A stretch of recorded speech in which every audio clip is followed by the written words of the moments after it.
This is your USMNT Abroad weekend update from January 24th to January 26th of 2025. Hello. If you're new here, I'm Filippo and welcome to Tactical Manager TV and welcome to the US Men's National Team Abroad series where every single Monday we update you on how the Yanks did abroad over the weekend. And let me tell you, it got cold here in Florida. The coldest it's ever been in Florida in the 5 million years of history that Florida has existed. Probably the last time it was this cold was during the Ice Age. And I'm not joking. Low 40s, high 30s for us here in Florida, it's rough. So why am I saying this? I got a bit sick. That's why I have my sick face on and my voice might be a bit off throughout the recordings. So unfortunately today I'm not going to be looking like taller and better looking Tom Cruise. I'm going to be more of a Ben Affleck, which is okay. Now before we start, don't forget to smash the like button if you haven't already. It should be muscle memory at this point. You just see the video, you smash the like button to try to get us to 1,000 likes, and then obviously drop a random comment in the comment section down below to rig the YouTube algorithm. With that said, let's roll the intro and start the episode.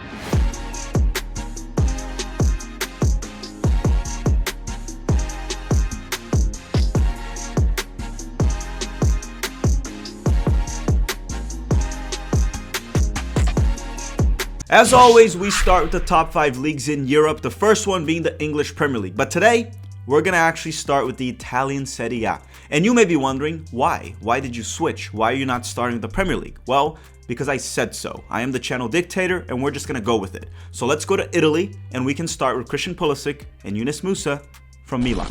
And on Sunday, Christian Pulisic and Yunus Musa both started and played the full 90 minutes for Milan during their 3-2 comeback win over Parma. And look, I'm just going to cut right to it. Musa and Pulisic didn't really have a good game. Neither did Milan, right? But it is fair to say that Milan would not have won this game without Christian Pulisic and without Yunus Musa.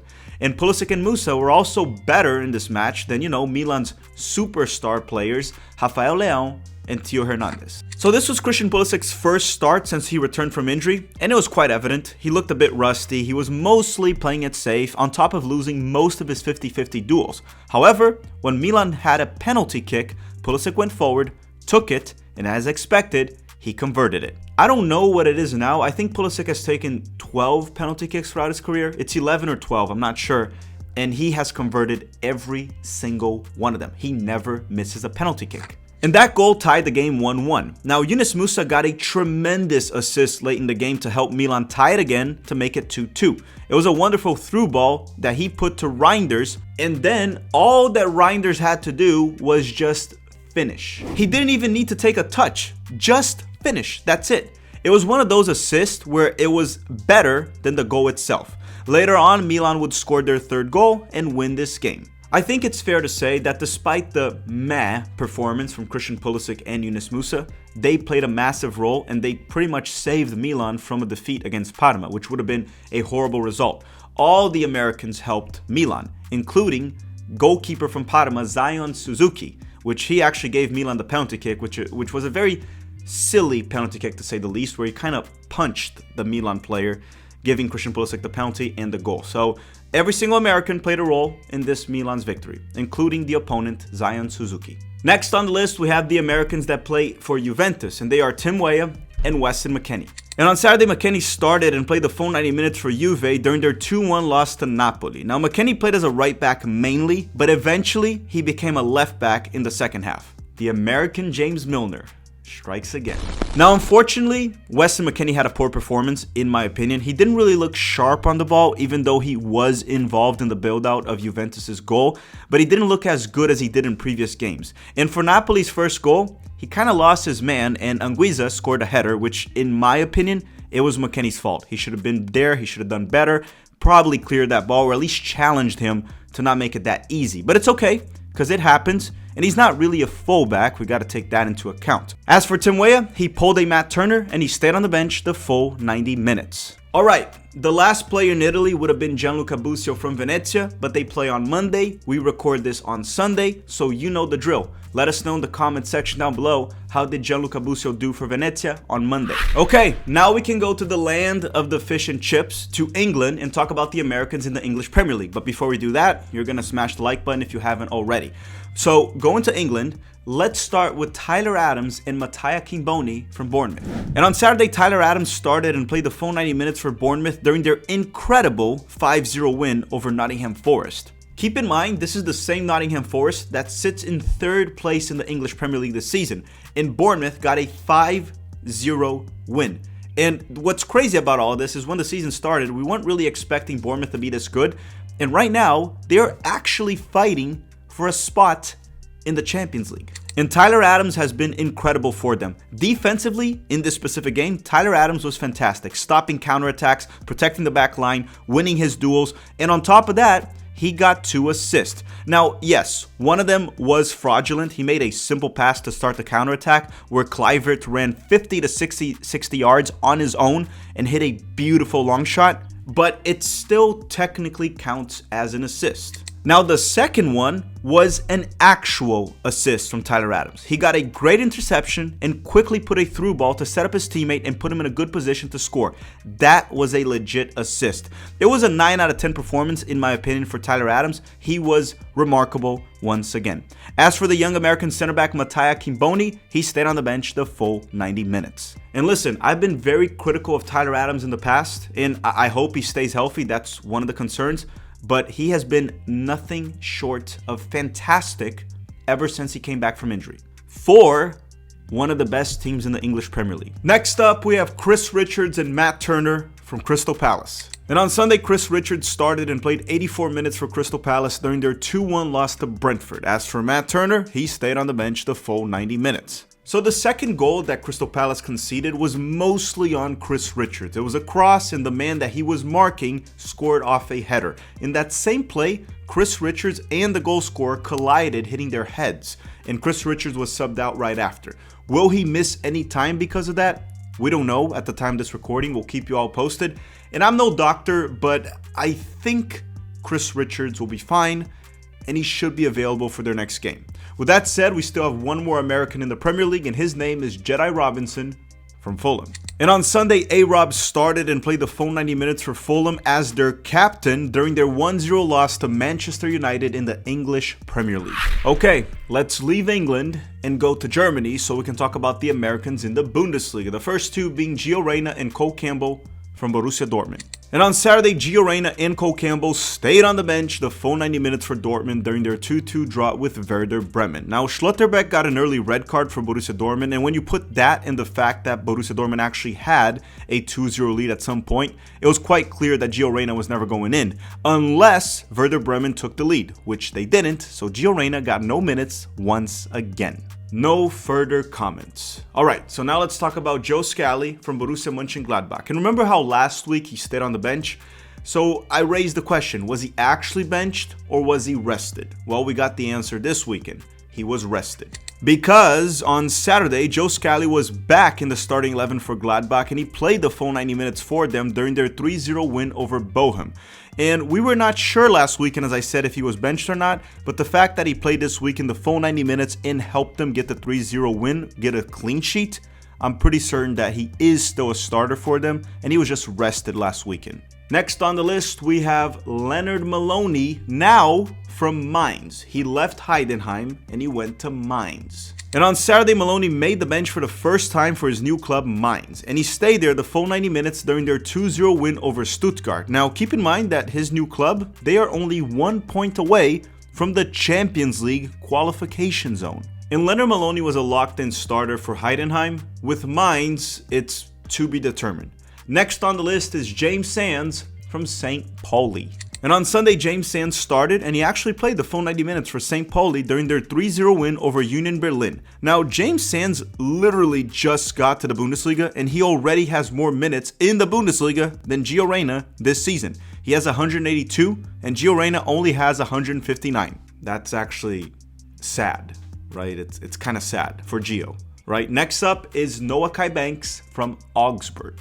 And on Saturday, Noah Banks started and played 70 minutes for Augsburg during their 2-1 win over Heidenheim. When he left the game, they conceded a goal. So for the 70 minutes that he was there, they actually held a clean sheet. I'll say this, he was very good in the first half, in my opinion, but he was a bit shaky in the second half, which is fine. He's 18 and has huge potential. Now, he wasn't expected to play at all this season, so the fact that he's getting a few starts and minutes off the bench is tremendous. It's huge. And he now has 171 Bundesliga minutes, which is also more than Gio Reyna at 159. Once again, that's how bad Gio Reyna's situation with Dortmund is. Noah Banks was never going to play this season in the Bundesliga. He wasn't expected to get a single minute when it started. And he has more Bundesliga minutes than Gio Reyna now that we're over halfway through the season. And James Sands, that was in MLS roughly 1 month ago, he already has more Bundesliga minutes than Gio Reyna. Again, this is not me bashing Gio. It's just, once again, repeating the same shit that I've been saying for so long.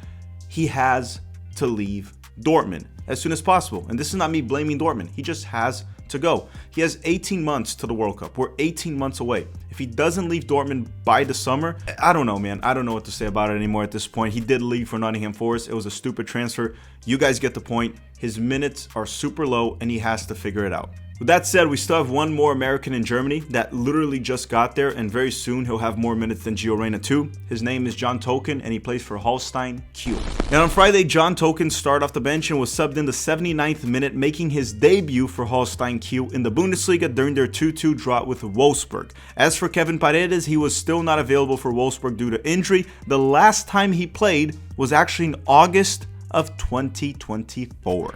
Now let's quickly go to Spain because there's only one American in La Liga, and his name is Johnny Cardoso from Real Betis. And on Saturday, Johnny started and played the full 90 minutes for Real Betis during their lucky and late 1-0 win over Mallorca. Despite Betis being very poor, in my opinion, I thought Johnny did well in this game. He played his role and was solid throughout the match. He completed all of his dribbles. Defensively, he was rock solid, won most of his duels, and, helped them hold a clean sheet and get this win. Now we have the Americans in League 1. And as I've said multiple times, Floating Balogun is still dealing with the shoulder injury. He should be out for at least another 2 months. Caleb Wiley left Strasbourg. Chelsea recalled him because of the shoulder injury. He wasn't playing. He's back with Chelsea. So I would say I don't really expect Caleb Wiley to get any more minutes this season in Europe. He's just going to recover from injury. And next year, Chelsea's probably going to loan him once again. So let's talk about an American that actually played in France this weekend, and his name is Marc Mackenzie from Toulouse. And on Sunday, the center back Marc Mackenzie started and played the full 90 minutes for Toulouse during their 2-1 loss to Montpellier. Last but not least, in France, we have Tenor Tessman from Lyon. And on Sunday, Tessman stayed on the bench the full 90 minutes for Lyon, and he hasn't really played a single minute over the past 4 games. This comes after he dropped a massive stinker January 11th. And by stinker, I mean poor performance. It's not like he shat himself during practice or something. I mean, I'm not saying that didn't happen, but there's no evidence that it did. Once again, when I say that he dropped a massive stinker, I'm just saying he played like complete crap January 11th. After that, there's been 4 games, and he hasn't played a single minute. That's not good. Now we're gonna leave France and go to the Netherlands so we can cover the Americans that play in the Eredivisie. The first ones being the PSV boys. Now Malik Tillman and Dest, they're still injured and recovering from injury, so they were not available. So essentially, we're just going to talk about 2 PSV boys, Richie Ledesma and Ricardo Pepi. And on Saturday, Ledesma started and played the full 90 minutes for PSV as a right back during their 3-2 win over Breda. Now, this was not an easy win, and Ricardo Pepi had to come off the bench around minute 79 to help them secure this win.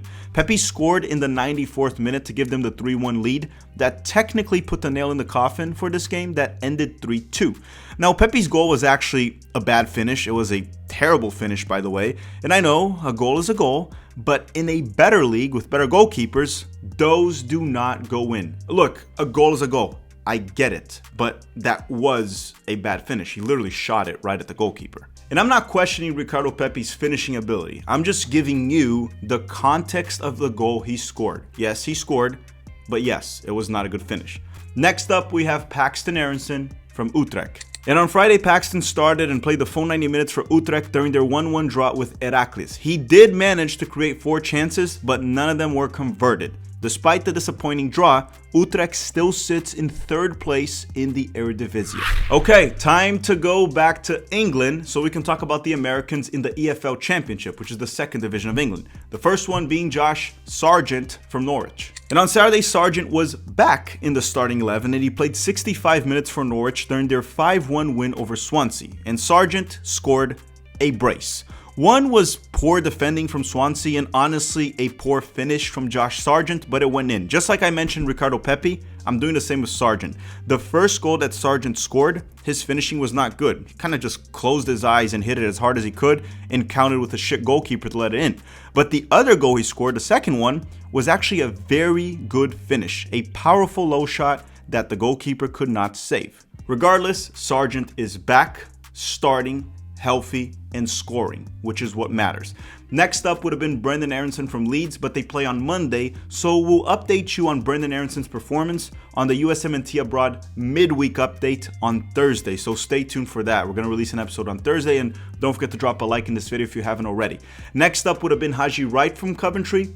He's still injured, there's no update there, but he should be back within the next 7 to 10 days. Ethan Horvath from Cardiff City, on the bench the full 90 minutes again, didn't play. So why don't we talk about Aidan Morris from Middlesbrough. And on Saturday, Aidan Morris started and played the full 90 minutes for Middlesbrough during their 2-1 loss to Preston North End.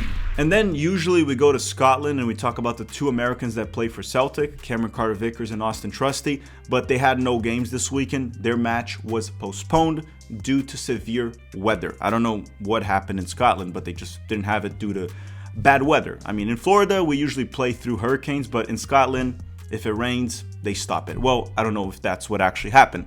Now, everyone, thank you very much for watching. Don't forget to drop a like before you go. On Wednesday, we have part 2 of the Eddie Johnson interview. And then on Thursday, we have the U.S. Men's National Team Abroad midweek recap. I want to thank you all very much for watching and have a great day.